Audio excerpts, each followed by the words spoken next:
David Thompson. Nice. Good answer. Folks, Kevin Keatts has joined us. You're standing. All right. We'll spend about 8 minutes with him, and then as the student athletes fold in, we will get them going. If you would, please identify yourselves and the name of the agency that you're with, and we'll spend about 8 minutes with our head coach. So who would like the first question inside the room? Seeing a hand right here to our right, Coach, second row against the wall. Colby Trotter, the technician. Last year, you guys were one of the best transition teams in the country. Is that something you guys want to do again? And do you think this team could be like that? Yeah, I think you've been listening in on my practice a little bit. We were good last year, and I didn't realize that until after the year. I think we were right at 15 points a game in transition. And with this particular team, because we lost Jarkel Joyner, we lost to Quavion Smith, I would love to play a little bit faster than that. And but we got to run. We got to figure out how to get some easy baskets as much as we can. So I would love to play that way. Coach, still on the right, third row. Hey, Coach. Scout Hughes, WBRF. Talk to me a little about MJ Rice coming to North Carolina State. How important is a player of his caliber to be on state squad? And then just how important is it to get a kid from the Triangle to NC State? Yeah, I've known MJ Rice for at least 5 years and have followed him and recruited him and always admired the way he played. Super fast, very athletic, tough. Gets in the paint. He can really finish around the basket. And when he went into the portal, we had a really good conversation about coming home. Here's an opportunity to play in front of your home crowd, your family, and everything else. And he decided to come to NC State. Tremendous player, McDonald's All-American. I want you to think about this. He went to Kansas with the opportunity to play, and unfortunately it didn't work out in his favor. They had pretty good players who played in front of him, and I think eventually you're going to see a guy that's hungry and has the opportunity to kind of show people what he's really about. Coach, to your left, third row against the wall. Hey, Coach. Brian Murphy with WRAL. Commissioner Phillips earlier today said that he's not in favor of inviting all 18 teams to the ACC tournament. I wondered, as a coach, what your thoughts are on what the size of the tournament should be, and if it'd be good or bad not to have all the teams there. Well, I think we should invite everybody. And here's my thought on that. I think if I ask you guys to say, tell me what makes the NCAA tournament so special. And everybody's going to say when the 16 seed is able to beat the number 1 seed or 15-2. I just think when you play in a conference, somehow I hope that we can figure out, how to let everybody go, even if it means extending Tuesday one game or even adding a Monday to it. And you think about this now, we'll eventually get to 18 teams, and that 18th team has the opportunity to upset someone where they start on a Friday and Saturday night they're in a championship. I just think it makes for a great story. So I don't know where we'll end up with that, and certainly whatever the presidents and the AD and Commissioner Phillips decide is best. But if you're asking me personally, I love to see everyone go. Coach, right side, third row. Raise your hand, please. Corey Smith with Pack Pride. Kevin, kind of feeding off the MJ Rice question from earlier, has there been any update at this point on his potential return to the team, and what would it mean to this team to have him back in that rotation as well? Yeah, MJ is back working out with our strength coach, Pat Murphy, and trying to get him into some type of basketball shape. And, certainly, Corey, you've seen him and multiple times, and he can play multiple positions, and he's physical, he can defend and everything else. So it would be very good to have him back into the rotation. There's no timetable. I don't know what that is. Everything's going to be a day-by-day situation, but he is doing some things with our strength coach. We're going to come to the first row. Hey, guys. Good. How you doing? Good. The guy got his cell phone up there. Don't worry about it. If it rings, don't answer. Coach, right here, first row to your right. Dan Tortora, wakeupcalldt.com. Coach, going off of the fact that you want every team in the ACC, when it expands to 18, to be in the ACC tournament, what are your thoughts on the mega conferences now and the fact that we're ballooning to 16, 18, some trying to potentially get to 20? You know, I decided a long time ago not to even get involved with that. Like, I have no idea what we're going to look like in 2 years, next year, the year after that. You know, I didn't get, when I took the job at NC State, I didn't get the chance, the choice to say whether I'm playing at Boston College, where I'm going to Miami. I'm going to go wherever they tell me. And it's just about that. You know, a lot of the decisions, as you guys know, are based on football. And that's what it is, and it's revenue, and it's everything else. And I just want to do my part at NC State. Coach, from the podium, this will be your 7th season as a head coach, but it's the 7th time that your leading scorer hasn't come back. I don't know if there's a question there. What, are you trying to make me cry? What are you doing? No. I guess part of the question is, and I know it's the wrong way to put it, but how do you find peace with that? How do you get used to it? What is it about your rhythm as a head coach that still allows you to be successful, knowing that that's what you're up against? Well, I'm an opportunity coach. And so though we lost to Quavion Smith and Jarkel Joyner, I don't know which one was which. I know they both were around 17 points a game. Then I'm really hoping, you know, I hope they're listening a little bit. I'm hoping we can get something from DJ Burns. Maybe he can be the leading scorer and guy who's leaving, or Casey Morsell. Oh, I didn't see y'all right there. But, you know, it's an opportunity. You know, you're going to, in today's world, you're going to lose some really good basketball players, and you got to figure out, you know what you're going to do. We went out and we recruited, 7 transfers and 1 freshman.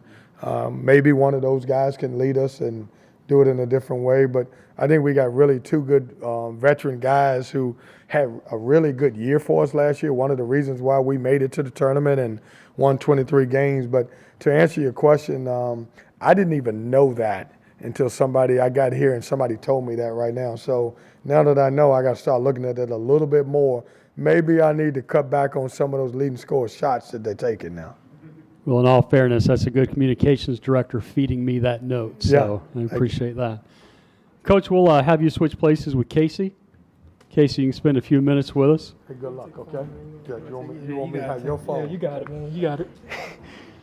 Folks, once again, please identify yourselves. And Casey, if you want to pull those mics up a little bit, you can do that. What do you mean? I didn't say anything. I'm just saying. Where are we going? Who would like a question for Casey? We'll go 3rd row, Casey, to your right, or 4th row. It doesn't matter. Whichever of the 2 would like to go first.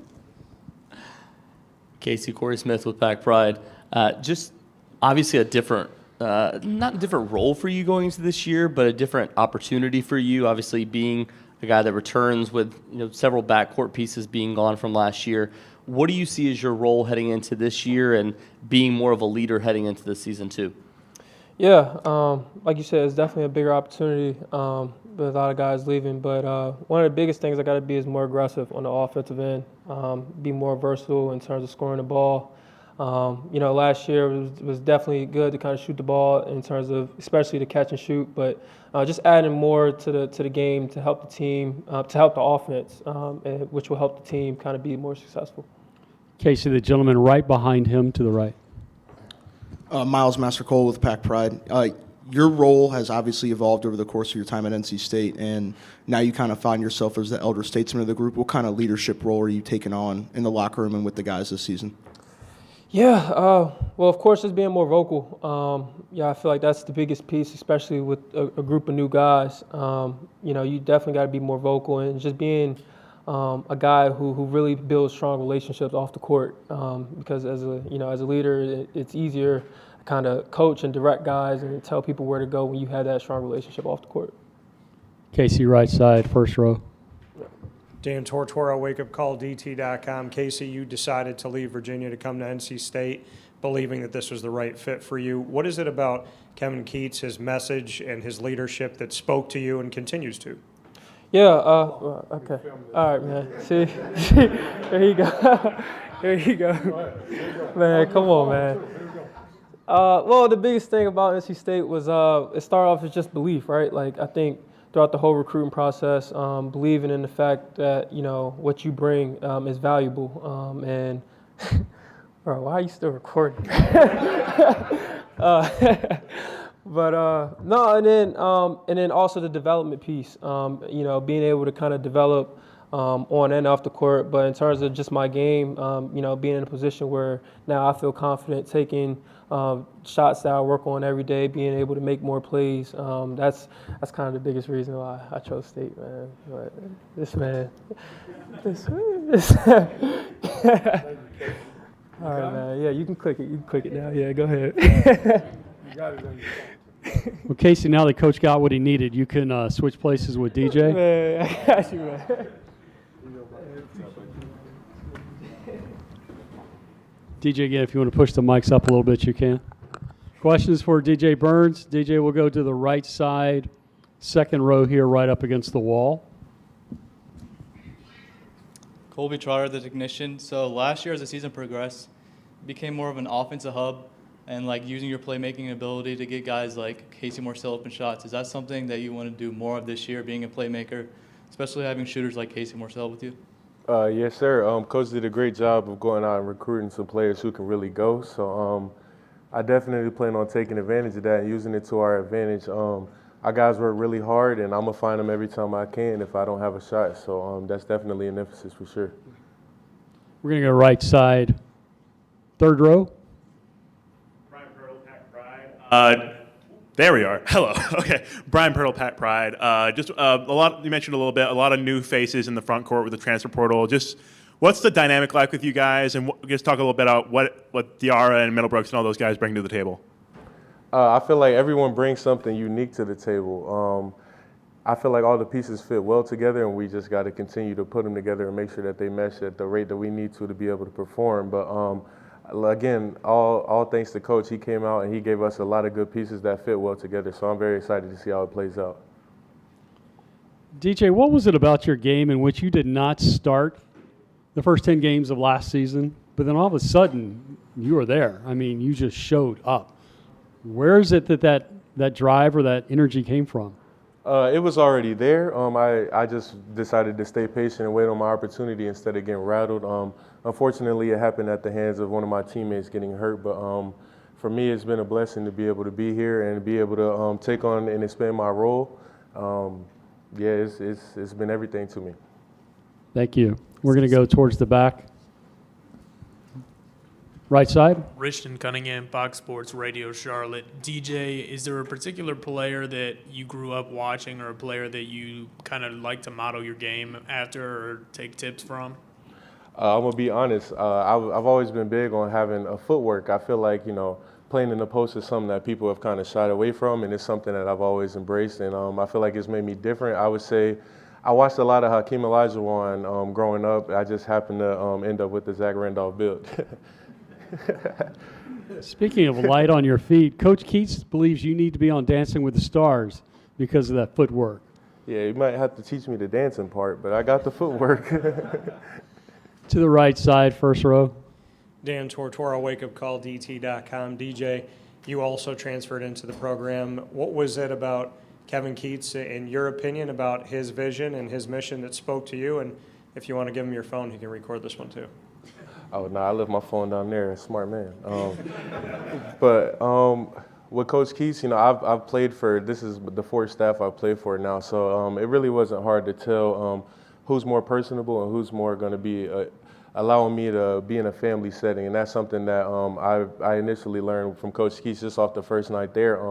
How he interacted with my parents and my sister, that was very important to me. And then, staying the weekend, he interacted with me as well. I got to see all the facilities, and it just felt like the right fit from the jump. I don't even think I took another visit after my NC State visit. It just felt like home. DJ, last question. What do you want to be when you grow up?